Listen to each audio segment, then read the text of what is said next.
waking up, turning on the news, and seeing a face you recognize. Not a mob boss, not a gang leader, prison guard. Their mugshot fills the screen. Underneath the headline, correctional officer on the run with convicted felon. That is exactly what happened on a warm Monday morning in May, when 43-year-old correctional officer Caroline Holt failed to report after her night shift at Red River State Penitentiary. At first, it appeared to be a scheduling error, a missed radio call, paperwork mix-up. But then they checked the cameras. Caroline wasn't missing. She had walked out of the facility at 3:12 a.m., cool and calm, pushing a wheelchair with a sick inmate slumped under a blanket. She swiped her own ID, nodded to the sleepy officer in the control booth, and disappeared into the darkness of the staff parking lot. The inmate in that chair was Dante Reyes, armed robber, assault with a deadly weapon, a man with a reputation inside the prison for charm, influence, and a quiet kind of danger. By sunrise, both Caroline and Dante were gone. The patrol car sent to her home found her driveway empty, her bed neatly made, and her wardrobe missing half its clothes. On the kitchen table, a ring of keys, a folded uniform shirt, and a single post-it note. It read, "I'm sorry. See, this wasn't an ordinary escape. This was an inside job, a flight from law orchestrated by a woman who had sworn to uphold it." Tonight, we're going to walk you through the story the headlines called "The Prison Guard Who Became the Fugitive." How does someone go from badge to wanted poster? From escorting inmates to becoming one? And more importantly, was Caroline Holt a mastermind, a victim, or something far more complicated? Stay with me. Before she made national news, Caroline Holt was invisible. On paper, she was the sort of employee every warden loved. Punctual, consistent, never written up for misconduct. 15 years in corrections. No complaints, no commendations, just a clean, silent record. She grew up 2 towns over from the prison, in a place where everyone knew everyone's parents, and the biggest scandal was a high school fight behind the grocery store. Her father worked at the mill until it shut down. Her mother cleaned houses. Caroline was the first in her family to wear any kind of uniform. Co-workers described her as quiet, no nonsense, and professional. In a job where tempers explode and lines get crossed, being boring is a kind of praise. But the boring details matter. She was separated from her husband, Mark, a truck driver who spent most weeks on the road. They'd lost a child years earlier to a sudden illness, and the grief had settled between them like a permanent fog. They stopped talking about the future. They stopped talking, full stop. At work, Caroline did what many correctional officers do. She compartmentalized. She put on the uniform, clipped her badge, and left her feelings in the car. Inside the razor wire, emotion is a liability.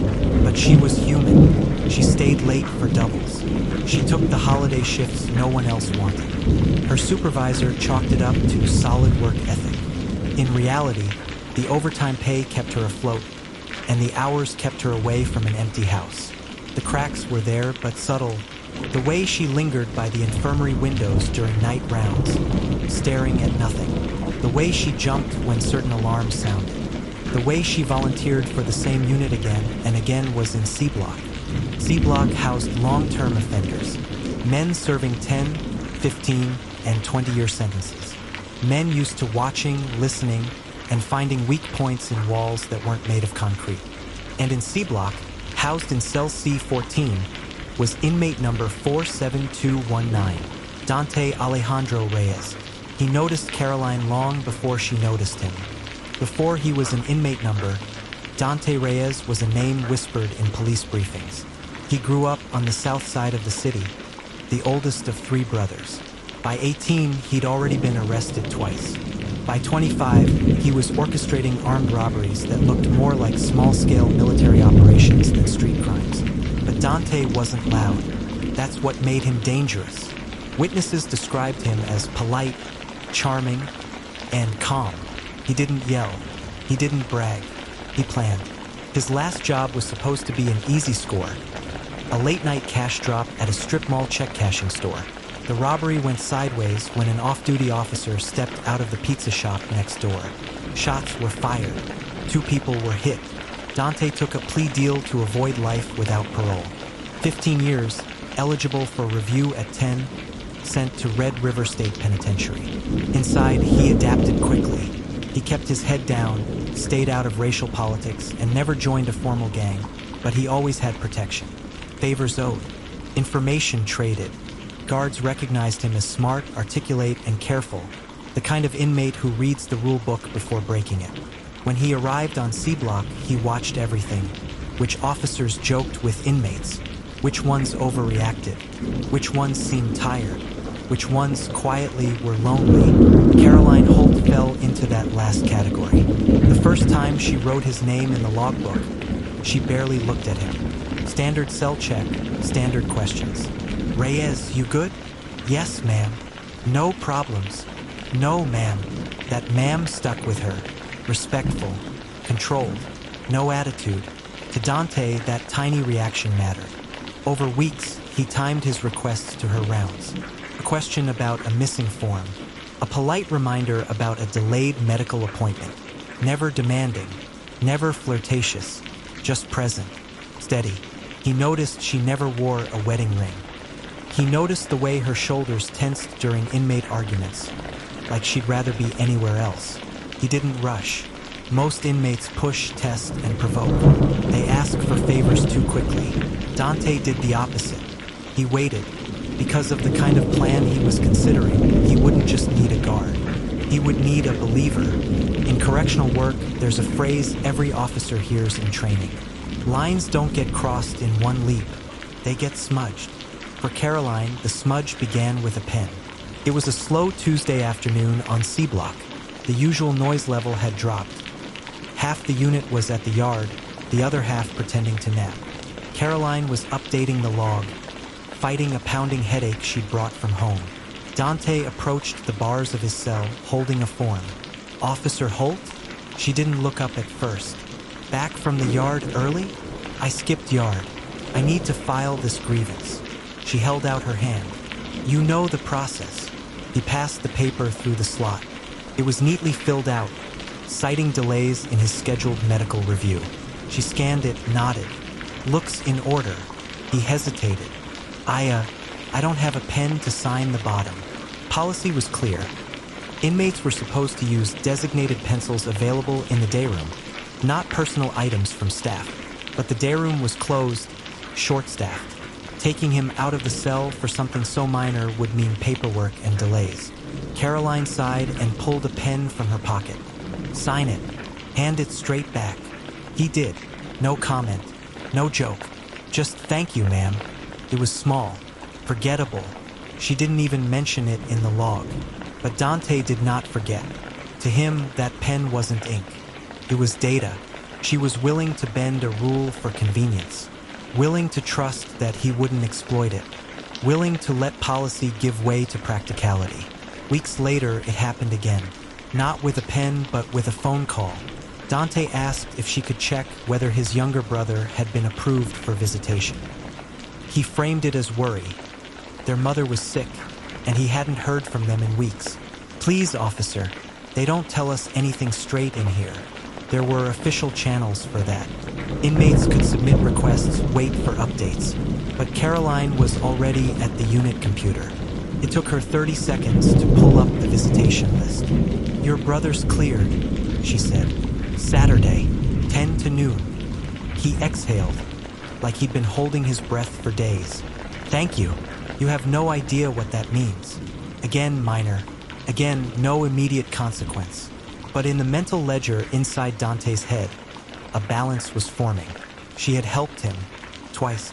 Soon, he would find a way for her to feel that he had helped her, too. Prisons run on a routine, so do the people inside them. Caroline's routine became predictable. Coffee in the staff room at 10:45 p.m. Report to C Block by 11. Walk throughs every 30 minutes. Quick chats with the same few inmates who knew better than to push her. Dante made sure he was one of them. He never asked for more than she could give. Never crowded the bars. Never made her feel unsafe. Instead, He became something that is both rare and dangerous in a prison setting. He became easy. Easy to talk to. Easy to predict. Easy to mentally file as one of the good ones. On a particularly rough night, after a fight in the yard left one inmate in the infirmary, Caroline paused longer than usual outside his cell. Dante noticed the way she rubbed the bridge of her nose, eyes closed. "Tough shift?" he asked quietly. She opened her eyes, ready to snap back a professional answer. But his tone was different, gentle almost. She exhaled. "Just a long one." He nodded. "People on the outside think it's just us doing time. They forget you're here every night, too." She looked at him, surprised. "You ever sleep?" she asked, half joking. He smiled faintly. "Not really. My mind's too loud. It should have ended there." But the silence that followed didn't feel threatening. Felt familiar, like the end of a conversation at a late-night diner. Caroline broke the rule first. "My mind gets loud, too." It was one sentence, but it shifted something. Over the next months, small pieces of personal information slipped out. Nothing huge, nothing dramatic, just fragments. Her parents are getting older. Her marriage is falling apart. Her regret at never leaving town, never doing more than surviving. Dante never pried. He simply listened, occasionally offering a comment that landed with uncomfortable accuracy. "You spend all night telling men where they can and can't go," he said once, "and then go home to a life where you feel just as trapped. That's heavy." She didn't answer, but he saw it in her eyes. For the first time in years, someone had put words to the feeling she couldn't explain. She walked away, finished her rounds, and told herself it meant nothing. But the line between professional distance and emotional proximity had already shifted, and Dante knew exactly how to push it further. Every escape story has a moment where fantasy becomes a plan. For Caroline and Dante, that moment happened during a power outage. A storm rolled in over Red River just after midnight. By 1:07 a.m., a lightning strike took out a transformer. The emergency generators kicked in, but the compound was left in dim, flickering light. Locking mechanisms stayed powered. Cameras did not. For 30 minutes, C-Block existed in a half-shadowed world where sound carried farther than sight. Caroline walked the tier with a flashlight, double-checking every door. In times like these, even staff with spotless records feel the tremor of what if. When she reached C-14, Dante was standing at the bars, eyes reflecting her beam. "Everything holding?" she asked. "Depends what you mean by holding," he replied. She frowned. "Now's not the time for jokes." "I'm not joking." His voice was calm, low. "You ever think about what you'd do if those doors opened? Not from the inside, from the outside." She shifted her weight. "My job is to make sure that doesn't happen." He tilted his head. "Is it? Or is your job to follow orders from people who would replace you tomorrow if you dropped dead on this floor?" Caroline's jaw tightened. "Reyes, lockdown means you stay quiet." He stepped closer, voice dropping to a whisper. "You deserve more than fluorescent lights and overtime pay. You're smart. You're careful. You kept me from getting jumped twice on this tier. You think I don't notice that?" She swallowed, feeling the heat rise in her chest. "What are you saying?" she asked. "I'm saying you're the only person in this place who sees the whole picture," he said. "You know the routines, the blind spots, the weaknesses." He let the silence stretch. "And if someone like you wanted to leave it all behind, they could." Another flash of lightning lit the block, casting both of them in stark white for a split second. "You're talking nonsense," she said, but her voice lacked conviction. "Am I?" he pressed. "Your husband's gone half the month. Your friends moved away. Your folks are tired. This place is the only thing tying you here, and it's killing you one double shift at a time." Her fist tightened around the flashlight. "Even if I wanted to walk away," she said, "where would I go?" He smiled, small and knowing. "That's the difference between you and me, Officer Holt," he said softly. "You see walls. I see routes." The generators hummed back to full power. Cameras rebooted. The spell broke. Caroline finished her rounds. but his words followed her all the way home. People rarely snap spectacularly. More often, they erode. Over the next few weeks, Caroline's life outside the prison seemed to conspire against her. Her husband called to say he wasn't coming home that weekend. Got extra runs. It's good money, he said, but she heard what he didn't say. There's not much here to come home to. Her mother's doctor left a voicemail about early signs of cognitive decline. We should start thinking about support, he said. Support meant money. Money meant more overtime, more nights under fluorescent lights. At work, budget cuts were announced, staffing reductions. We're all going to have to pull extra weight, the warden said in a meeting. There were no raises attached to that weed. Caroline felt the vice tightening, and in C Block, Dante stayed patient. He didn't bring up escape. He didn't push. Instead, he became a mirror for her frustration. Rough night. Another double? You look tired, ma'am. One evening, after a particularly chaotic shift, she lingered near his cell a little too long. The unit was quiet. The other officer had gone to escort an inmate to medical. It ever bother you, she asked, surprising herself, that no matter what you do in here, you're still whatever your file says you are? He nodded, leaning on the bars. Every day, he said, but the file isn't the problem. The people reading it are. She looked at him. What were you before your file? A mess, he admitted, but a mess with options. He studied her face. Who were you before yours? The question hit harder than she expected. She opened her mouth, then closed it. She didn't have an answer anymore. Something in her expression shifted, just for a second. Dante saw it. That was his opening. You know what they'd say about you on paper? He asked. Middle-aged, low risk, highly compliant, no advancement potential. You're the perfect cog, Caroline, and they're counting on you, never realizing it. Hearing her first name from his mouth sent a jolt through her. That's not appropriate, she said. Neither is wasting your life in a place that would lock you in a cell just as quickly as it locked me, he replied. She walked away, heart hammering. That night, when she got home, she sat in her driveway for 40 minutes, engine off, staring at the dark windows of her own house. She thought about how easy it would be to keep driving. The breaking point isn't always a scream or a fight. Sometimes, it's the absence of any reason to stay. The next time Dante brought up escape, he didn't call it that. He called it a reset. It was 2 in the morning. C Block was quiet, the kind of quiet that hums in your ears. Caroline was at the desk, organizing paperwork, when Dante's voice came low from his cell. Can I ask you something hypothetical? He said. Hypothetical questions make me nervous, she replied, not looking up. Let's say there was a route out of this place that didn't involve bloodshed, he said. No guns, no hostages, nothing that puts you at risk physically. Just a door no one else sees. She put the pen down slowly.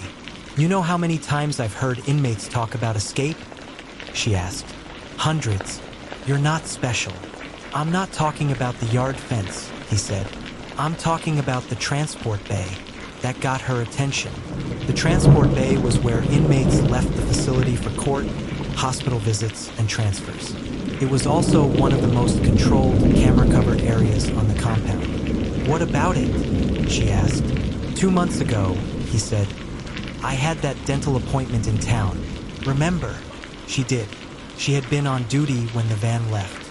There was a wheelchair in the corner, he continued. Old, rusty, but the straps worked. One of the guys cracked a joke about faking paralysis to get a hospital trip. The sergeant laughed. We don't have time for that circus, he said. If you ain't dying, you ain't leaving. He moved closer to the bars. But officers leave all the time, he said softly. They walk through those doors without anyone questioning if they deserve to go. If an inmate's in a chair, bundled up, face obscured, who are they going to scrutinize? Him or the officer pushing him? She swallowed. There are cameras. He nodded. Cameras that have blind spots when the van is backed into the bay. Spots you would know better than I do. She shook her head. You're talking about throwing away what little life you have left. "And what are you doing?" he countered. "Spending yours watching mine tick by?" He let the question hang. "You're not just a guard," he said. "You're a key. You can unlock your own cage, too." She stared at him, mind racing through policies, procedures, angles. It still sounded impossible, but for the first time, it didn't sound completely insane. By the time Caroline said yes, it didn't feel like a decision. It felt like the final step in a staircase she'd been walking down for months. They didn't shake on it. They didn't outline a movie-style blueprint in whispered conversations. Instead, they refined a series of tiny concessions that, stacked together, became an escape plan. Caroline reviewed the transport schedules and noticed an upcoming window. A pre-dawn medical transfer for another inmate, scheduled for a Monday at 3:30 a.m. Only skeleton staff on duty. One van is leaving, one returning. She volunteered to cover that shift, citing staff familiarity with transport protocol. No one questioned it. She had seniority. She was reliable. She was the perfect choice. The night before the escape, she went through her routine like always, but with a layer of detachment, as if watching herself in a reenactment. She cooked a simple dinner she barely tasted, folded laundry she wouldn't be around to wear, stood in front of her bathroom mirror and tried to see the face the news would eventually show. When she got to the prison, no alarms went off, no sirens, no sixth sense from supervisors. They held the usual pre-shift briefing. The lieutenant talked about upcoming audits and reminded everyone about body camera compliance. Caroline nodded along, heart thudding, hands steady. On C block, Dante's eyes met hers for a fraction of a second longer than usual. That was their entire confirmation. No notes, no contraband, nothing to tie them together in writing. At 2:45 a.m., she signed into the transport log and checked out the wheelchair from the infirmary, logging its use for pre-movement staging. Technically accurate, technically policy compliant. At 3 o'clock, she initiated what the cameras would later show. A simple, comm cell extraction for an inmate reporting chest pains. An inmate identified as D. Reyes. He slipped into the chair, chain-bound but slumped, a blanket over his lap, a beanie pulled low on his forehead as if warding off a chill. "Keep your head down," she murmured, the only non-procedural words she allowed. "Yes, ma'am," he replied. The other officer on duty signed the escort form, glanced at the wheelchair, and waved them through. It looked like a routine medical run. It was the last time anyone inside Red River would see Officer Holt in uniform. At 3:12 a.m., the first security door buzzed open with a metallic click. Caroline pushed the wheelchair. Badge swipe was logged automatically by the system. The hallway to the transport bay felt longer than usual, the fluorescent lights humming above them like an electrical storm. "Breathe normally," she said quietly. "You're sick, remember?" Dante coughed twice, a convincing, rattling sound. He'd practiced it for weeks. The officer in the control booth barely looked up, his attention more on the monitors than the physical bodies moving through the sally port. "Medical run?" he asked. "Yeah," Caroline replied, holding up the clipboard. "Reyes, possible cardiac." "Damn," the officer muttered. "All right, gates open." The inner doors rolled back. For a brief moment, they were between worlds. Not quite inside, not quite outside, bathed in the harsh light of the transfer bay. This was the critical point. Normally, another officer would be present to load the inmate into the van. But that officer had been redirected to handle a combative prisoner in another unit.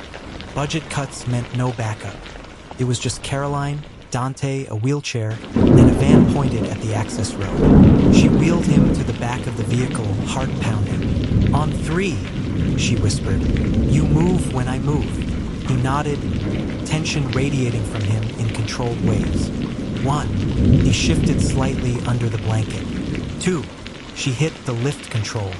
3, as the wheelchair platform rose, Dante used the upward motion to twist, slide out of the restraints, and roll onto the van's floor, disappearing into the shadowed interior. From the control booth, it still looked like a single solid shape, a bundled figure being loaded. Caroline closed the van doors with measured force, walked around to the driver's side, and climbed in. For a second, she just sat, hands on the wheel, listening. Her radio crackled. "Transport, this is control. Confirm destination." She swallowed. "Infirmary route to County General," she replied. "Copy, copy. Gate opening." The outer barrier rolled back, revealing the dark stretch of access road leading to the highway. As the van crossed that invisible line between state property and everything else, Caroline felt something she hadn't felt in years. Not freedom, not yet, just the terrifying knowledge that there was no way back. Contrary to how movies show it, escapes don't end at the gate. They begin there. Caroline drove with both hands locked on the wheel, eyes flicking between the dark road and the rearview mirror. Behind her, in the cargo area, Dante lay flat, braced against every turn. 2 miles from the prison, she took an exit that did not lead to County General. Instead, she looped under the overpass and merged onto a smaller state highway, the kind used mostly by delivery trucks and locals avoiding tolls. At the 10-mile mark, she pulled into a deserted truck stop lot, half of it swallowed by broken lights and cracked asphalt. She killed the engine. "Stay low," she said, moving to the back. Opening the van doors felt like peeling back the lid on a bomb. The night air rushed in, cold and wet. Dante slid out, stretching limbs that had been coiled for too long. "That," he said, "was the easy part." She gave a humorless laugh. "You call that easy? In comparison?" "Absolutely." He opened a duffel bag she had stashed earlier. Civilian clothes, a ball cap, cheap sunglasses, a burner phone still in its plastic. She turned her back while he changed, the reality of what she'd just done pressing down like a physical weight. "You're shaking," he observed. "Adrenaline," she said. "And the fact that I just committed a felony." He stepped closer. "No," he said softly. "You made a choice. There's a difference."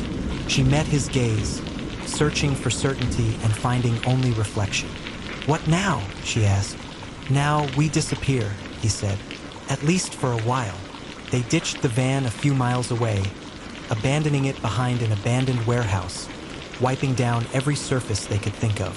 She left her radio on the driver's seat, turned up just enough to let static drift into the silence. From there, they transferred to a second vehicle, an older sedan purchased days earlier under a fake name, using cash funneled through a third-party Dante had arranged via coded letters and favors long before the night of the escape. As the sun began to gray the horizon, they drove west, away from the prison, away from her old life. Back at Red River, the absence of the van and the missed check-in would soon trigger alarms, radio calls, then full-scale panic. But for a few fleeting hours, it was just 2 people in a car. Prison guard without a badge, an inmate without a number, and a country that didn't yet know how to look for them.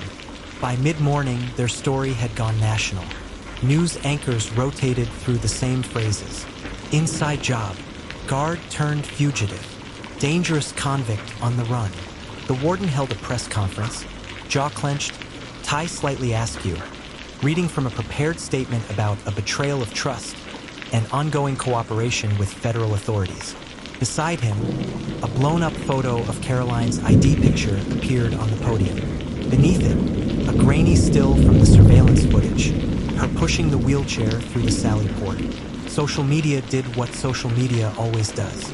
Some people called her stupid. Others called her brainwashed. A few called her romantic, projecting a forbidden love story where there might only be manipulation. Her family was blindsided. Her estranged husband told reporters, "This isn't the woman I married." But even he sounded unsure. Her mother, hands shaking, held a framed picture of Caroline in her first uniform. "She always wanted to help people," she whispered. "She's not bad. She's lost." The U.S. Marshals were brought in. They built a profile. Caroline, low criminal history, high rule compliance, strong institutional knowledge, emotionally vulnerable. Dante, high criminal sophistication, known planner, charismatic, capable of long-term manipulation. "Do not assume she is safe with him," one marshal warned during an interview. And do not assume she's innocent in this. They canvassed her accounts, her phone records, her browsing history. They found searches for non-extradition countries, cheap one-way flights, and how much cash can you withdraw before it's flagged. To the public, it looked like a clear-cut narrative. He seduced her. She threw everything away. But on the road, the dynamic was more complicated. At a cheap motel 2 states away, Caroline watched the coverage on a muted TV while Dante showered. She saw her own face next to words like accomplice and co-conspirator. She saw an old photo of her smiling at a staff Christmas party, cropped to isolate her expression. She didn't recognize that woman. "You should turn it off," Dante said, emerging with a towel around his waist. She didn't. "That's not me," she said quietly. He looked at the screen, then at her. "Of course it's not," he said. "They need a villain, or a tragic fool. They don't do well with gray areas." He sat on the edge of the bed. "The question is," he added, "how do you see yourself?" She didn't answer, because for the first time she wasn't sure. On the run, time stretches and compresses in strange ways. Days bled into each other, marked only by gas station receipts, drive-through meals, and the hum of highway pavement under worn tires. At first, they worked like a unit. Caroline handled logistics, fuel, directions, timing. Dante handled risk, scanning for patrol cars, spotting cameras, deciding when to switch routes. But stress magnifies differences.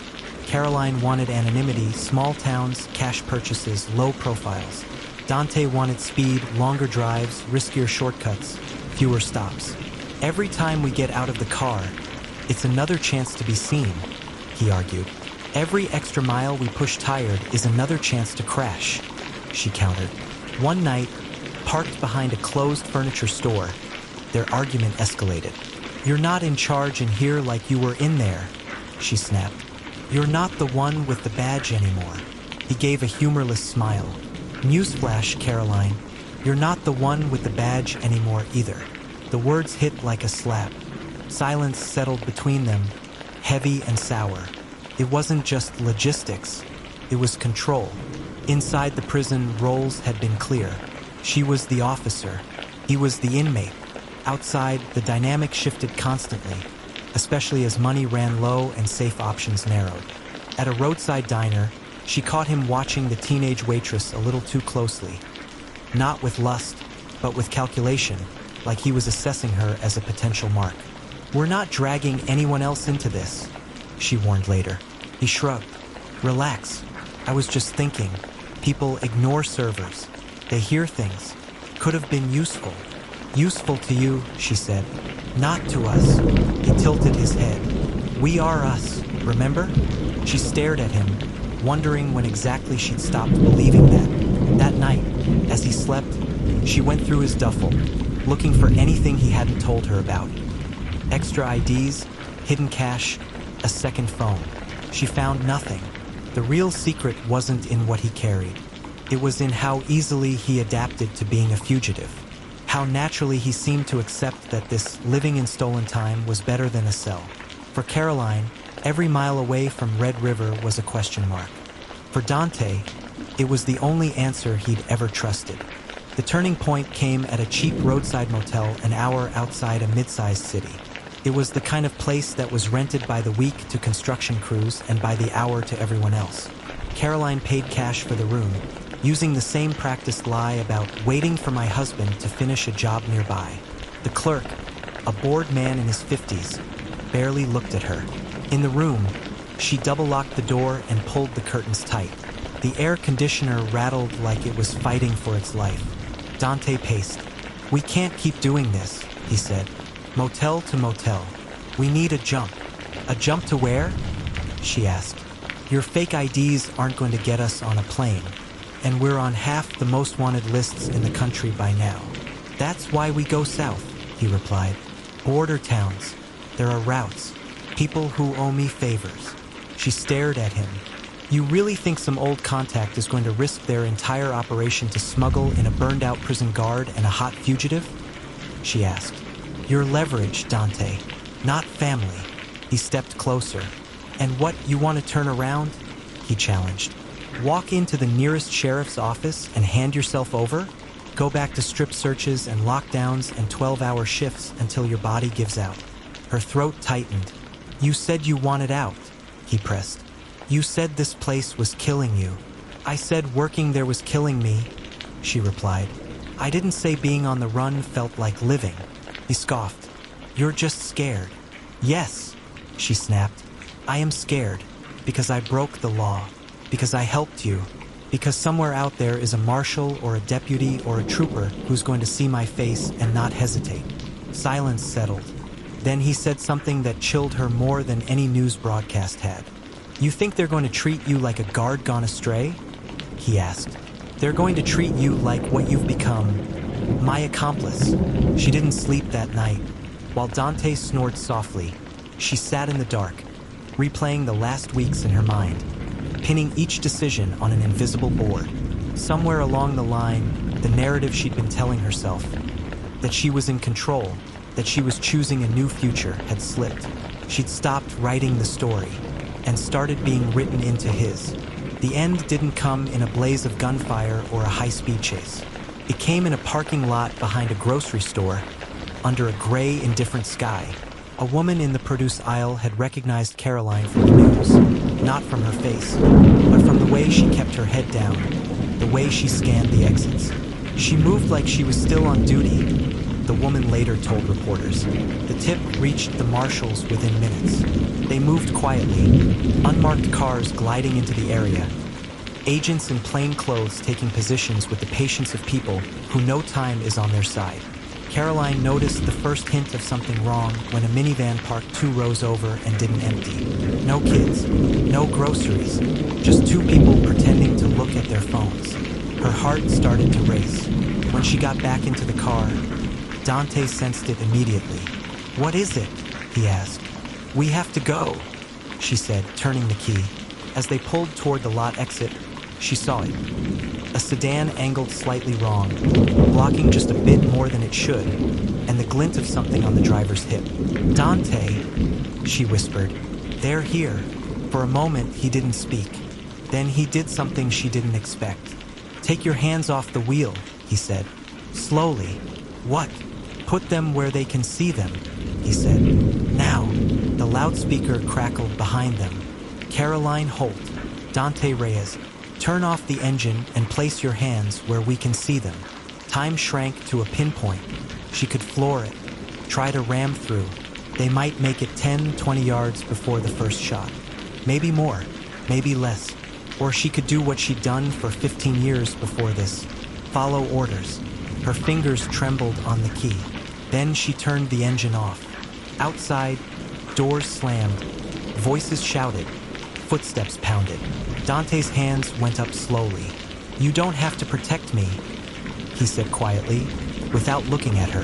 They were always going to blame you anyway. Tears stung her eyes, hot and useless. I'm not protecting you, she replied. I'm protecting what little of myself I might still have. The driver's side door was yanked open. Hands grabbed her, pulled her out, pressed her to the asphalt. The rough bite of handcuffs on her wrists felt like a cruel echo of all the times she'd applied them to others. As agents read her rights, her entire story, from invisible guard to national headline, compressed into one bitter truth. You can cross a line in a second. Crossing it back takes a lifetime. In the months that followed, the courts, the media, and the public all tried to answer one question. Who was Caroline Holt? Was she a victim, seduced and manipulated by a career criminal who saw her loneliness and turned it into leverage? Or was she an architect of her own downfall? A woman who chose excitement over ethics, convinced herself that rules were cages, and discovered too late that some bars are there for a reason? At trial, the prosecution painted her as calculating. They laid out her internet searches, her careful volunteering for the transport shift, her quiet acquisition of supplies. They framed it as a premeditated conspiracy. The defense leaned into coercion. They brought in experts on inmate-staff relationships, on grooming, and on how emotional boundaries erode slowly in environments where everyone is under pressure and no one is encouraged to talk about it. Caroline herself spoke only once, in a statement to the court. "I don't expect forgiveness," she said, voice shaking but clear. "I don't expect anyone to understand. I'm not sure I understand it myself. I know I broke the law. I know I helped someone dangerous walk free. I can't undo that. But I also know this didn't start the night we walked out of that prison. It started years before. In all the nights I convinced myself my life didn't matter. I wish I had asked for help. I wish someone had asked me if I was okay, and I had told the truth." She was sentenced to a lengthy prison term. Dante, due to his prior record and the nature of the escape, received additional decades. Their paths crossed one last time in a hallway during processing. Roles now fully reversed, both wearing jumpsuits, neither with any illusion of power. He smiled at her, as if acknowledging a job completed. She didn't smile back. For the system, the case was closed. Another file, another cautionary tale. But for us, watching from the outside, it leaves a more uncomfortable question. How many people in positions of authority, guards, officers, officials, are walking that same quiet edge right now? How many feel trapped enough, unseen enough, that the wrong voice at the wrong time could turn them from gatekeepers into fugitives? In the end, the prison guard who became the fugitive isn't just about one woman's fall. It's about the fragile line between order and collapse, and how sometimes the person holding the keys is the one most desperate to escape. For more true crime stories, follow us for more.